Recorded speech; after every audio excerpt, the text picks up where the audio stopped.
Et bonjour à tous, c'est Enagrom, j'espère que vous allez bien. Au cours de ces dernières semaines, j'ai réalisé une série de vidéos sur la création de camp La Guerre des Clans pour ma fiction. Je vais vous refaire un petit résumé pour ceux qui ne savent pas, mais je suis en train de créer ma propre fiction La Guerre des Clans, avec sa carte, ses personnages et bien sûr ses camps. Par le passé, nous avons réalisé le camp du vent, le camp de la rivière et le camp des galeries. Nous allons donc nous lancer dans le dernier camp, et un camp assez emblématique, le camp du clan du tonnerre. Étant donné que ce clan est le clan principal de l'histoire originelle de la guerre des clans, c'est vraiment un clan que je redoutais un peu de faire, ce qui explique pourquoi je l'ai fait au dernier moment. Et ça fait partie des clans qu'on va pas mal voir dans ma fiction, même si ce ne sera pas le clan principal. On va dire le clan principal de ma fiction, c'est le clan du vent, mais on va pas mal voir le clan du tonnerre, donc c'était un camp important à réaliser. Je vous propose que j'arrête cette intro ici et qu'on se retrouve tout de suite pour le speeddraw et pour la création du camp. C'est parti!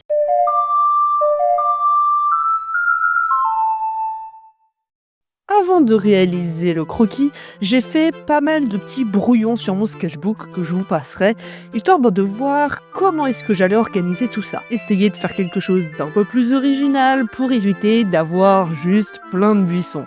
C'est quelque chose que j'avais fait lors de mes toutes premières versions, je vous les passerai à l'écran, ces magnifiques créations qui sont absolument parfaites, hein. Bien sûr, il n'y a rien à changer.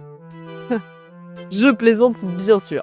Moi pas. Il y avait certains éléments que j'aimais bien, notamment l'arbre couché. Je trouvais ça intéressant d'avoir un arbre tombé. J'ai donc récupéré tous les éléments que j'estimais importants et je les ai faits en croquis dans mon sketchbook, histoire de voir une avancée, de voir ce que je pouvais faire. Et notamment de savoir où est-ce que j'allais organiser tout ce monde. Quelles allaient être l'entrée, où allait dormir chacun des membres du clan et surtout à quel endroit. Et une fois cela réalisé, je suis passé directement au croquis sur ma tablette. Ça d'ailleurs c'est quelque chose qui change un petit peu. Normalement mes croquis, je les fais sur papier. En ce moment j'essaie de faire mes croquis au digital, ce qui fait que je suis pas forcément ultra habitué. Mais ça a de nombreux avantages, le fait que je puisse déplacer tout à ma volonté, le retour en arrière, ça a vraiment ses avantages. J'ai donc commencé par faire un croquis en rouge, c'était vraiment un croquis global, juste pour que je puisse placer les différents éléments. Je suis ensuite partie sur un croquis beaucoup plus détaillé de couleur bleue, histoire de pouvoir voir ce que je faisais. Dans ma fiction, le clan du tonnerre est un clan assez important. Sur la carte, il possède toute la forêt ainsi qu'une partie de la forêt de pins, où était à l'époque placé le clan de l'ombre. C'est un clan qui a comme valeur principale l'entraide et qui font donc partie des rares chats à vivre complètement dans une forêt. Avoir des arbres au-dessus de la tête, c'est leur quotidien, et pour ça, ils sont complètement à l'opposé du clan du vent, qui eux vivent dans des plaines complètement en extérieur. Et leur camp est d'ailleurs à leur image. Il y a énormément de chats qui vivent dans des souches comme ça, c'est d'ailleurs le cas pour la guérisseuse qui vit dans la souche en bas à gauche. L'entrée n'est d'ailleurs ici pas visible, mais elle se trouve de l'autre côté. En ce qui concerne les arbres, il y a également les anciens qui vivent sous l'arbre couché.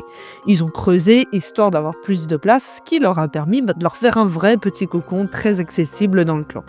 Et je les ai d'ailleurs mis à l'opposé de l'entrée, histoire que s'il y a une attaque par exemple, ce soit les derniers à qui il y a un problème. Je voulais quand même mettre des buissons, et c'est pour ça que la pouponnière qui se trouve à droite vit sous un buisson. Un buisson très grand, et là aussi pas aussi accessible que le reste, histoire que les petits soient protégés. Quant aux apprentis, ceux-ci vivent dans une petite grotte complètement en haut à gauche. C'est une petite entrée de caverne qui est très petite, mais qui permet aux apprentis justement de dormir là-bas, et qui est assez en hauteur, du coup les reines et les anciens, c'était compliqué de les mettre là-bas. Or les apprentis, ils sont jeunes, et grimper en hauteur, ça ne leur fait pas peur. C'est d'ailleurs l'un des éléments principaux du clan du tonnerre, c'est leur agilité.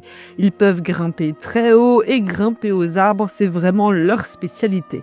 C'est un petit peu comme les attaques aériennes, c'est quelque chose qui, je trouve, n'était pas assez visible dans la guerre des clans de base, et c'est pour ça que je l'ai rajouté. Ou du moins que je l'ai fait évoluer. D'ailleurs, je vais vous présenter les différents personnages principaux du clan du vent. Nous avons tout d'abord Étoile de Noisette. C'est le chef du clan du tonnerre depuis de nombreuses lunes déjà. Je suis vieux. La légende raconte qu'il aurait plus de 9 vies. Ce dernier, qui commence à être assez ancien maintenant, est assez généreux envers son clan et envers les autres. C'est vraiment quelqu'un qui représente parfaitement le clan du tonnerre, même si pour que son clan survive, il a parfois par le passé fait de grands sacrifices. C'est d'ailleurs lui qui vit dans la petite cavité sous le grand chêne. À l'époque, il dormait en hauteur sur le grand chêne, mais les années passant, il n'est plus capable de grimper. Le clan lui a donc aménagé une petite cavité juste en dessous et en face de l'entrée, ce qui je trouve est très représentatif pour un chef. Le lieutenant, voici à quoi il ressemble. Je lui ai donné un nom au lieutenant, je me rappelle même pas, faut que j'aille regarder. Le lieutenant du clan, quant à lui, est vraiment très ambitieux. Il a pour objectif de devenir chef et de respecter au maximum le code du guerrier. C'est un personnage qui à l'heure actuelle n'a pas d'apparence ni de nom. C'est pour ça que je pense que l'une des prochaines vidéos sera la création de ces personnages ainsi que la guérisseuse et son apprenti en vidéo. Donc si vous avez des idées, des inspirations pour ce personnage, ainsi que la guérisseuse et l'apprenti guérisseuse, n'hésitez pas parce que l'une des prochaines vidéos sera à ce sujet et je pourrais peut-être m'inspirer d'un de vos commentaires pour faire cette vidéo. Vous êtes peut-être en train de vous poser la question, mais où dorment les guerriers de ce clan? Comparé aux autres, on peut voir que le camp est plutôt petit quand même. Et puis, les guerriers n'ont nulle part où dormir. C'est parce que les guerriers du camp du tonnerre ont une couchette très particulière. Ils dorment au sommet des arbres comme montre ce petit croquis que j'ai réalisé. Je trouvais ça très logique et ça permet de faire un camp beaucoup plus, j'ai envie de dire libre, où il y a beaucoup plus de place, malgré le fait qu'il soit plutôt petit. Une fois que l'apprenti devient guerrier, il a enfin l'autorisation de grimper dans les arbres pour en faire sa couchette. On estime que le chat est devenu assez fort pour cela. C'est vraiment quelque chose que tous les apprentis rêvent, c'est de dormir là-haut. Et ce grand chêne, il sert de promontoire, c'est ce que représente la branche basse que vous voyez juste en haut. Et ce dernier sert également d'épreuve principale pour les apprentis, afin qu'ils deviennent guerriers.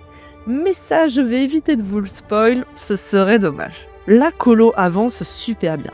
Je suis resté dans le même esthétique que les autres cartes que j'ai représentées, histoire de rester dans le même thème et de faire vraiment une série.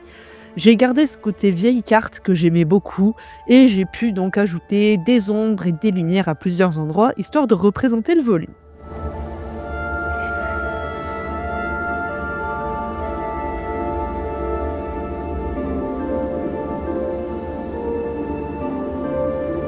Le camp est donc enfin terminé, j'espère que cette vidéo vous a plu. J'ai beaucoup d'idées pour les prochaines vidéos qui vont arriver très bientôt. On se retrouve donc très vite, prenez soin de vous, ciao!